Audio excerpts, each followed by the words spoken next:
doutora Adriane. Obrigada.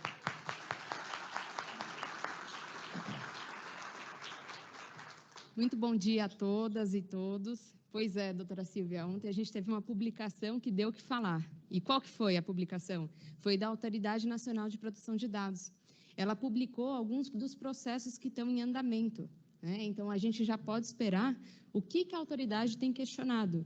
Então, a gente pode ver que tanto o setor público como o privado tem sido questionado sobre nomeação de encarregado, sobre não atender uma requisição do titular e até requisição da Autoridade Nacional de Proteção de Dados. Então, vamos acompanhar os próximos capítulos, que o pessoal está ansioso, né? Quando que a LGPD vai começar a valer, né? A valer para valer mesmo. Deixa eu só ver se tem um passador aqui. Muito obrigada. Então, vamos lá.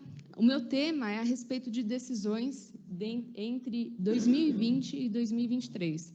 Não pretendo esgotar o tema, né? Afinal, foram muitas decisões baseadas na LGPD, mas trouxe algumas aqui. Está com problema aqui o microfone? Está tudo bem? Tá. Bom, então eu vou passar rapidamente aqui com vocês, que o meu tema é grande, extenso, mas eu tenho pouco tempo. Então, eu vou falar da cronologia da LGPD, os principais acontecimentos, também o que as organizações estão sujeitas, tanto de forma administrativa como judicialmente, o que já aconteceu desde a vigência da LGPD, para a gente ver que a lei já pegou, né? E também quantas reclamações e denúncias que a Autoridade Nacional de Proteção de Dados já recebeu. Tá?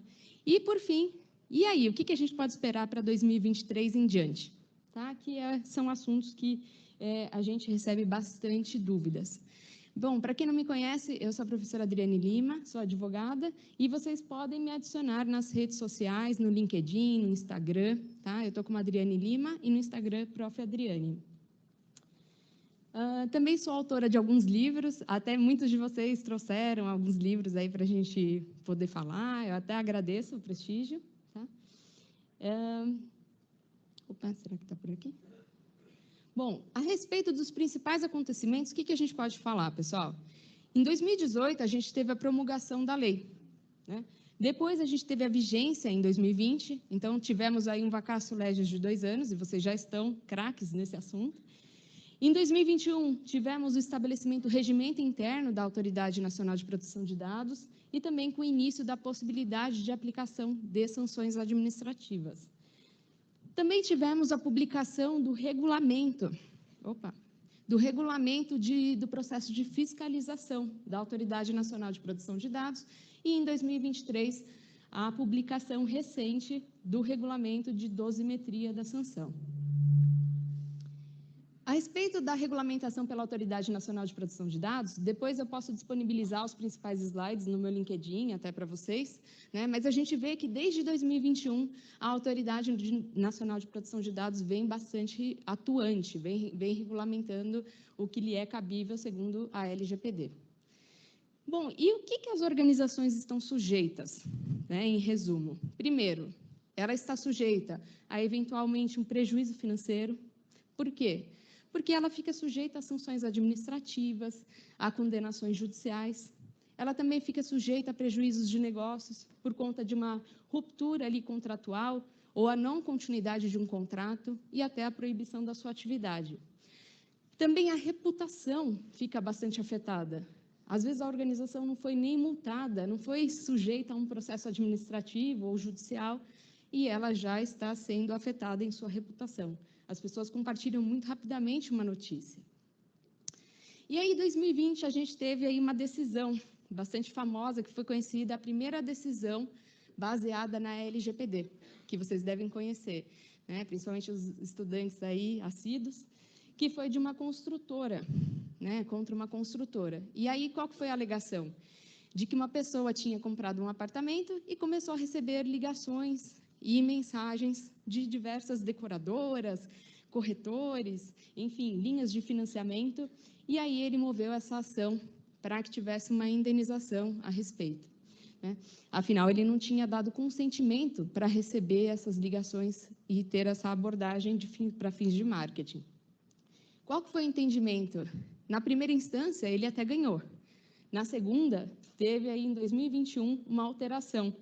O Tribunal de Justiça de São Paulo entendeu que não havia evidências suficientes de quem tinha compartilhado os dados daquela pessoa, do autor, com corretores, com decoradoras. E aí fica a reflexão.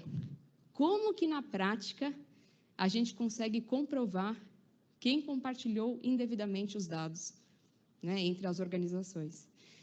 Em regra, segundo o Código de Defesa do Consumidor, seria um dever da própria organização cumprir, demonstrar que ela não compartilhou os dados, mas não foi o que entendeu o Tribunal de Justiça nessa situação.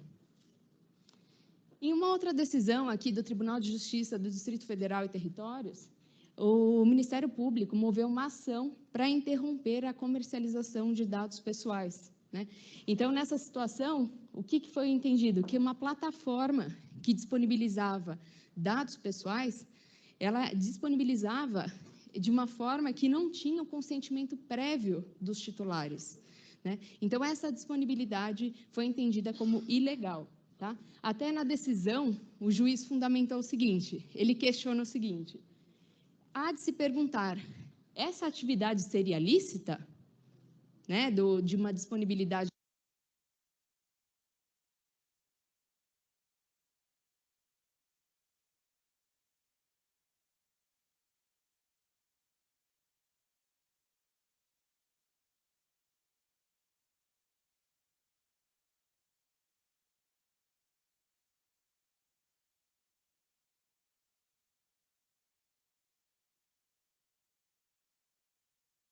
Houve uma decisão liminar para que congelasse o site e proibisse que eventuais outras atividades ocorressem, sob pena de uma multa de 15 mil por alimentação ou movimento do site. Depois, a ação foi julgada procedente, né, e a proprietária foi obrigada a não disponibilizar mais os dados, seja de forma gratuita ou onerosa. Em uma outra ação, tá, tivemos aqui proposta também pelo Ministério Público do Distrito Federal, e a unidade que lida com proteção de dados e inteligência artificial identificou a comercialização maciça de dados por meio de uma plataforma de dropshipping, né? E aí o que acontece? Era um anunciante que a plataforma se esquivou ali de uma responsabilidade, tá? Então, a pessoa, a anunciante, teve que também retirar do ar aquele anúncio sob pena de uma multa ali de R$ 500 por disponibilidade de dados. Tá? Aqui, até a parte da fundamentação, o que o juiz entendeu aqui? Que mesmo na hipótese que o controlador obtenha o consentimento do titular de dados, se necessitar comunicar ou compartilhar tais informações com outros controladores, tem que ter conhecimento específico para esse compartilhamento. Tá? E por que eu estou mostrando todas essas decisões para vocês? Para ajudar vocês, para dar o suporte para que vocês tomem decisões. E deem o suporte também nas organizações que vocês atuam. Tá? Bom, reflexões sobre 2020, algumas das decisões que eu mostrei. Primeiro, na decisão do Tribunal de Justiça, na decisão primeira da comercialização indevida dos dados, o réu alegou que já tinha sido excluído o anúncio e que ele não teria que cumprir mais nada nesse sentido. E o juiz entendeu que não é porque foi excluído em seguida que você não tem nenhuma responsabilidade nesse sentido.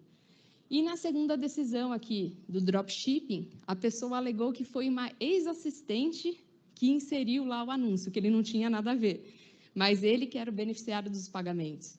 Então, tudo isso também colabora para identificar o agente de tratamento e as responsabilidades.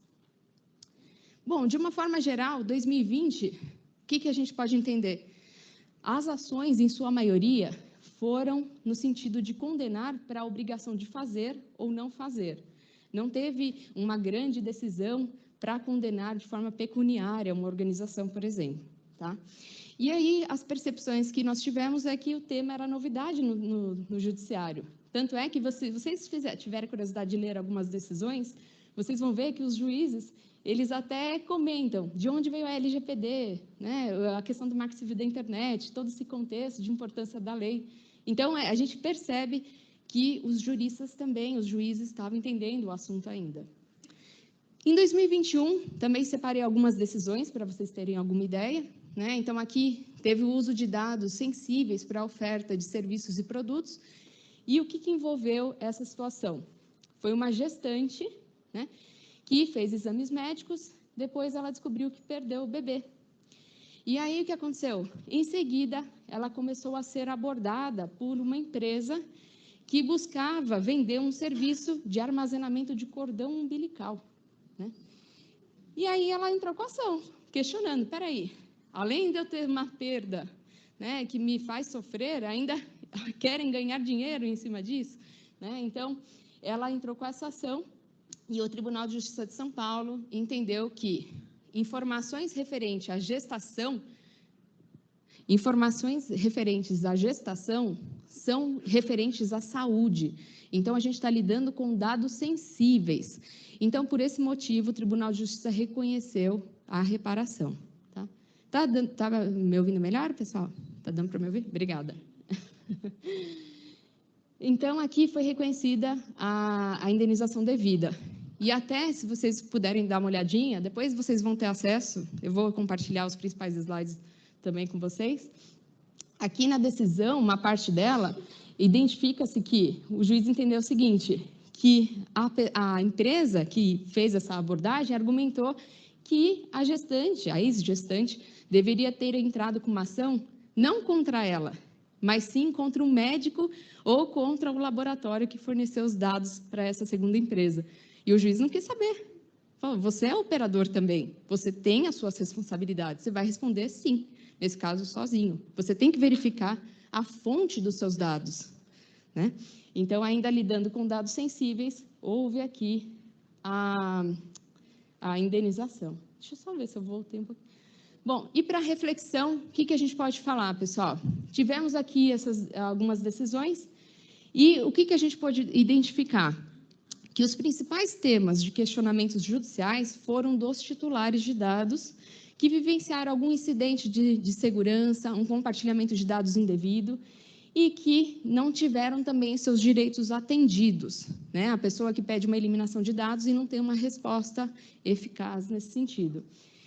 A conclusão, também em 2021, foi que a maioria das ações é no sentido de obrigação de fazer ou não fazer, determinando que a empresa ou elimine os dados ou retire do ar um conteúdo, né? É nesse sentido, sob pena de alguma frente, de alguma multa, por não fazer ou fazer, né? Então, as percepções de 2021, a LGPD ainda foi considerada embrionária no judiciário, tá? E até por conta dos processos que a gente evidenciou, que identificou, né? E o Tribunal de Justiça de São Paulo foi o principal tribunal que teve maior aplicação da legislação no Brasil, tá? Bom, em 2022, o que a gente pode comentar de decisões? Aqui uma condenação de obrigação de fazer por conta de divulgação de dados pessoais em uma plataforma de proteção ao crédito, tá? O que aconteceu aqui? Um birô de crédito teve que retirar a comercialização de dados que não se referiam à análise de crédito. Por exemplo, dados como número do título de eleitor dos titulares, nome da mãe, estilo de vida, classe social, escolaridade, perfil de consumo. Esse birô de crédito teve que retirar dessa comercialização e disponibilização para suas clientes. Aqui também, uma outra decisão de um dano moral reconhecido por não ter fornecido ao titular os seus próprios exames laborais. O que aconteceu nessa situação? Era uma ex-empregada que tentava entrar com benefício no INSS e precisava dos exames médicos ali. E, ao solicitar para a empresa os próprios exames, que contêm, inclusive, dados pessoais, a empresa dificultou essa liberação. E ela moveu uma ação, né, que foi entendida pelo judiciário o seguinte: só o fato de ter que entrar com uma ação para obter os próprios dados tornou a pessoa angustiada, né? Então, peraí, cadê meus documentos? Né? Então, foi entendido que promoveu uma verdadeira angústia passível de indenização nesse sentido. Tá? Então, um comparativo de 2021 para 2022, eu até menciono aqui um estudo feito pelo IUS Brasil, tá?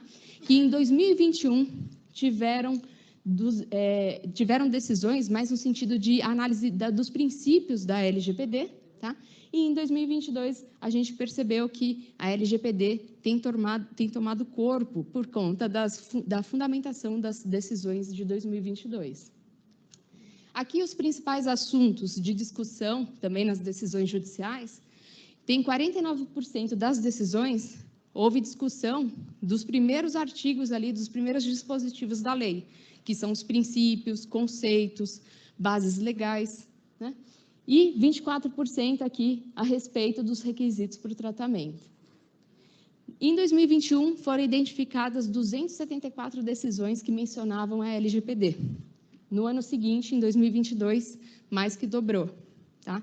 Então, foram 662 decisões com o tema de proteção de dados. Quais os principais assuntos em 2022? Incidentes de segurança, que acabam sendo motivo para indenizações, e também a não identificação de bases legais para fazer os tratamentos de dados. Aqui também um comparativo do ano de 2021 para 2022, a maioria das condenações tende, sim, a gerar a condenação de obrigação de fazer ou não fazer, como eu venho falando. 46% das decisões envolveu apenas indenização pecuniária. Então, a gente vê que o judiciário está atuando nesse sentido, de corrigir. Olha, controlador, operador, ajusta aqui, ajusta ali, para melhorar o tratamento de dados e ficar compatível com a lei. Também, as violações que mais custaram são as violações relacionadas a dados sensíveis ou que dependem de consentimento, tá? Até quem já foi meu aluno ou aluna sabe bem, eu falo, fuja do consentimento, se possível, porque é burocrático e gera um ônus, inclusive, no judiciário, tá? Também aqui, os danos morais, eles têm que ser comprovados, tá? A gente até viu uma decisão recente do STJ que é nesse sentido. Não basta acontecer um incidente, não basta acontecer um vazamento de dados, dos dados da pessoa. Tem que haver a comprovação de que houve realmente um dano moral. Em 2023, a gente também teve decisões, né? Então, a gente acha, está no começo do ano. Está nada, né? Está em abril já, quase, né? E em 2023, a gente, então, tem decisões aí, tá? E eu separei algumas que são interessantes de vocês saberem, porque vocês estão orientando as organizações também, né? Então, tiveram bastante decisões na esfera trabalhista, tá? Que houve um entendimento, o quê? Dos juízes, de que uma pessoa que assina um termo de confidencialidade, que faz um treinamento sobre normativos, dentre eles, uma política de segurança da informação, a pessoa tem que seguir as regras internas da empresa. Se ela não segue, é motivo para justa causa, tá? Então, a gente pode observar que, independente da pessoa encaminhar dados pessoais de clientes, colaboradores para terceiros ou não, só o fato dela enviar esses dados para o próprio e-mail pessoal já foi motivo de demissão por justa causa, né? Então, houve ali um prejuízo para esses colaboradores. Opa, acho que passou muito rápido aqui. Opa. Bom. Ixi, acho que estão mexendo também junto. Bom, a respeito da esfera trabalhista, o que a gente pode comentar, pessoal? Tiveram duas decisões, tá, sobre esse tema, e uma foi de um empregado que ficava até mais tarde na empresa, tá, e acabou mandando ali o serviço para casa. Encaminhou lá uma planilha que tinha mais de 8.000 linhas para o seu e-mail pessoal para continuar o trabalho em casa, alegando que depois da jornada de trabalho acabava que o sistema da empresa travava e ele não conseguia continuar o trabalho. Então, o intuito era bom, ele queria continuar trabalhando e queria fazer o trabalho dele ali para a empresa, entregar valor, mas o empregador não quis saber e houve demissão por justa causa. Ele entrou com uma ação para reintegração ali do cargo, da ocupação dele, e o tribunal entendeu que não era possível, porque ele foi uma falta, né? Numa outra decisão aqui, uma correspondente bancária também. Uma correspondente bancária também, que enviou dados referentes a contratos de financiamento que ela tinha contratado, que ela conseguiu vender, porque ela queria confirmar qual que era a receita dela, o lucro, né, a participação dela nesses negócios fechados. E aí ela encaminhou para o e-mail pessoal dela. Também teve ruptura aqui, rescisão contratual, tá? Porque a empresa entendeu que houve perda da confidencialidade.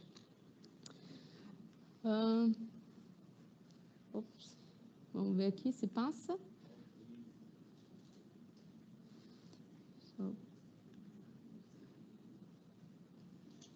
Deu um probleminha aqui.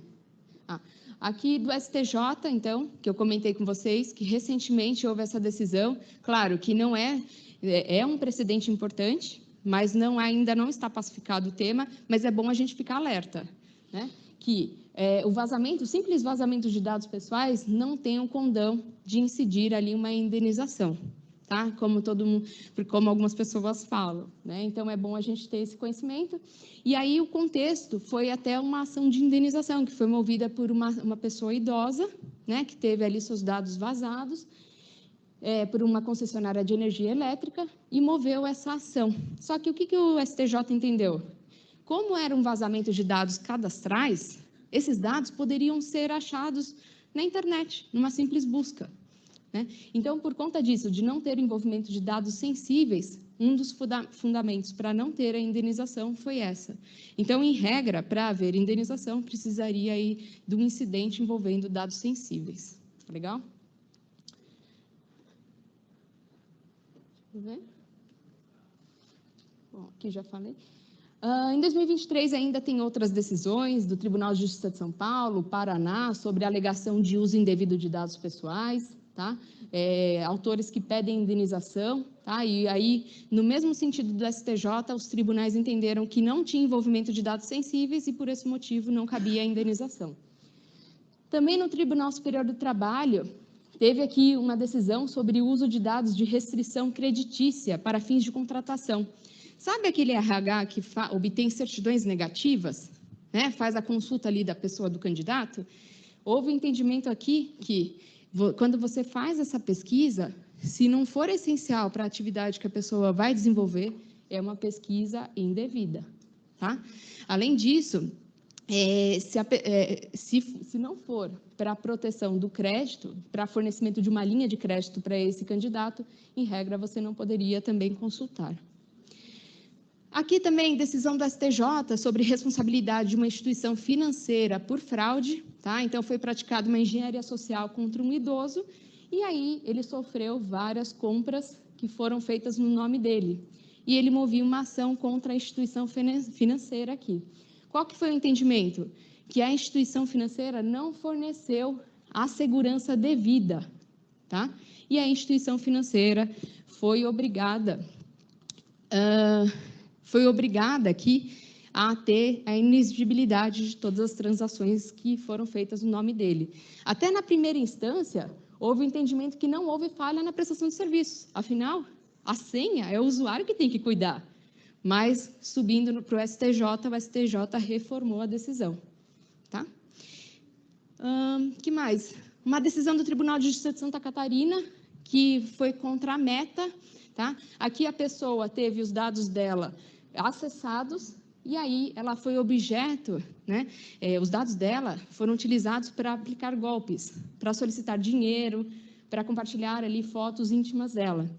E aí, só o fato dela ter que se explicar com as pessoas, o Tribunal de Justiça entendeu que só o fato dela ter que se explicar com as pessoas, isso já era passível de indenização. Tá? Então, em regra, o que a gente pode falar aqui? Algumas reflexões sobre 2023. Primeiro, nas decisões trabalhistas, o entendimento ainda que não compartilhe dados com terceiros, só o fato de você sair com a informação ou dados pessoais da organização já é motivo para demissão por justa causa. Segundo, aqui nas decisões da esfera civil, a justiça ela é ainda bastante acionada com base por conta dos vazamentos de dados, né, e pleito de indenização. Mas ainda a gente não identifica uma pacificação dos temas, tá? Então ainda ainda assim, depois de 3 anos de vigência da lei, ainda a gente precisa de uma pacificação, de uma jurisprudência um pouco mais firme. A conclusão, né, que a gente chega é que se antes a LGPD estava ligada às questões mais consumeristas, ligadas ao Código de Defesa do Consumidor, hoje a gente vê a LGPD sendo aplicada com a legislação trabalhista também, tá? Bom, na esfera, já falei bastante aí da esfera judicial, e na esfera extrajudicial, como que está acontecendo? Primeiro, o PROCON tem sido bastante acionado, até com base na violação de dados pessoais em relações consumeristas. No portal do Reclame Aqui, em 2021, a LGPD foi mencionada mais de 2.700 vezes, tá? Contra organizações. O Banco Central também tem uma página específica sobre a proteção de dados e até a possibilidade de fazer reclamações contra instituições financeiras. Aqui, segundo uma pesquisa feita aqui, que foi até divulgada pelo site Convergência Digital, a maioria das decisões está relacionada, primeiro, à dificuldade para alterar ou ativar serviços, 44%, 45%, uma dificuldade de contato no atendimento, e o terceiro tópico, 3 top de reclamações, o terceiro é referente a vazamento de dados ou outros incidentes de segurança. Então, para quem trabalha na área mais técnica, TI, segurança da informação, cada vez mais serão necessários esses profissionais, né? Bom, vale a pena comentar que a Resolução 1 da Autoridade Nacional de Proteção de Dados prevê que a autoridade ela pode atuar em processos administrativos de ofício, em decorrência de programas periódicos de fiscalização, de forma coordenada com outros órgãos, em cooperação com autoridades de outros países e até a partir de requerimentos de titulares de dados. Então, a gente vai ter uma fase de admissibilidade do processo administrativo, depois defesa do autuado, produção de prova, né? Então, aqui nessa fase entram vocês, né? Por quê? Quanto mais vocês implementarem de medidas de segurança, tanto administrativa quanto técnica, é a hora de fundamentar aqui, se defender, né? Então, quanto mais governança houver, a gente pode ter aí uma possível atenuante de sanção, né?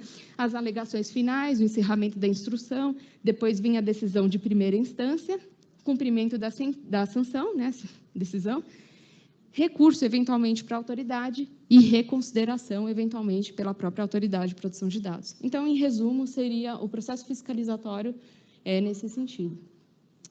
Recentemente, numa participação de um evento, o Dr. Arthur Sabá, que é um dos diretores da Autoridade Nacional, revelou que tem mais de 6.000 denúncias contra organizações do poder público e setor privado, tá? Então, tem mais de 6.000 denúncias em andamento lá na Autoridade Nacional de Proteção de Dados, tá? E ontem, como eu falei na minha abertura, a gente teve a publicação de quais são os processos administrativos que estão em andamento. E por que eu destaquei aqui em amarelo?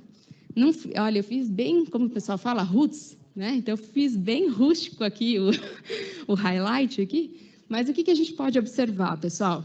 Que setor público e setor privado têm processos administrativos em andamento, tá? E quais são os principais pontos aqui desses processos? Não atendimento à requisição da autoridade nacional, ausência de nomeação de encarregado. No setor privado, a empresa deixou de enviar o relatório de impacto de proteção de dados para a autoridade. Tá? Aqui, setor público também, não comunicação de incidente de segurança. Tá? Num outro aqui, Secretaria de Educação, setor público, não atendimento à requisição da Autoridade Nacional de Proteção de Dados. Então, o que a gente visualiza? Que a autoridade está, sim, atuante. Né? Para quem acha que a autoridade está parada, ela tem uma estrutura pequena até, mas ela está em movimento. Né? Também teve a divulgação da Agenda Regulatória 2023-2024, né? São vários os temas que começaram em 2021 e agora estão, se Deus quiser, vão ser finalizados em 2023. Né? E o que a gente observa, pessoal, daqui para frente? A gente observa cada vez mais preocupação dos usuários sobre os próprios dados. Tá? Teve até essa pesquisa do Comitê Gestor da Internet no Brasil, que identificou o seguinte: 24% dos usuários buscam, sim, o canal de atendimento para saber mais a respeito dos próprios dados. Então, precisa de mais informação também para a sociedade a respeito dos próprios direitos. Mas eles também observaram o seguinte: 77% dos usuários de internet que responderam à pesquisa responderam que desinstalaram algum aplicativo de celular ou deixaram até de visitar alguma página da internet por preocupação com os próprios dados. Tá? Então, mesmo que a pessoa não saiba o que é LGPD, ela vem se preocupando com o tema. Por quê? Porque ela quer saber quem está usando meus dados, para onde meus dados estão indo, para que eu estou dando ok numa página. Né? E a gente vê que as pessoas também estão preocupadas com o uso de biometria. Né? Outro dia eu fui até num prédio e era a identificação ali do rosto. Agora não está mais nem usando papelzinho. Né? Então, as pessoas querem saber mais a respeito dos próprios dados. E para a gente caminhar aqui para a finalização da minha apresentação, comentar só rapidamente aqui a respeito da Resolução 4 da Autoridade Nacional. A gente tem grandes expectativas, por quê? Porque a gente tem o detalhamento de como que vai ocorrer a aplicação da sanção administrativa. Então, é esperado que as organizações continuem com seus programas de governança em privacidade, que tenham uma maior maturidade e preocupação em relação ao tema, que, havendo penalidades também, vai haver uma maior procura do judiciário, porque a mídia tem divulgado essas questões, né? E até, segundo a própria Autoridade Nacional de Proteção de Dados, o Brasil precisa ser reconhecido como uma nação que reconhece o tema como importante. Também que a conformidade toda que a gente vê no mercado vai favorecer vocês, enquanto DPOs. Né? Então, quanto mais o tema se tornar relevante, mais vocês vão ter a importância reconhecida no mercado de trabalho também. Né? Então, a gente vê esses movimentos acontecerem. Tá? Espero que a minha palestra tenha trazido alguns insights para vocês, tá? Que tenha colaborado. E eu vou disponibilizar os principais slides no meu LinkedIn. Quem quiser também, depois pode fazer contato comigo. Muito obrigada.